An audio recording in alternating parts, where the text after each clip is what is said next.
Ai burr i cili nuk xhelozon për gruan e tij se si del në rrugë, a e hidhron Allahun apo nuk e hidhron Allahun? A e fal namazin e saj apo nuk e fal namazin e saj? A është ajo e mbuluar sipas rregullave të Islamit apo nuk është? Thot pejgamberi jon sallallahu alaihi wasallam, dejusi nuk do të hyjë në xhennet. I tha një Rasulullah, kush është dejus?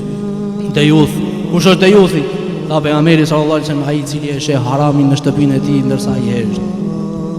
E shef haramin, e shef se hidrohet Allahu, e shef se gruaja e tij, motra e tij dalin të zbuluar në rrugë, ky hesht.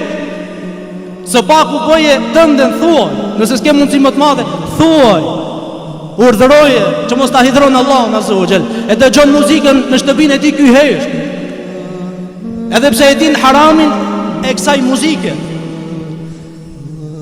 E shef se fëmijët e tij nuk falin namaz askush, po as që i urdhëron, as që i drejton drejt rrugës së Zotit, ky hesht, pra nuk ja ka dhënë hakun Allahut azza wa jall.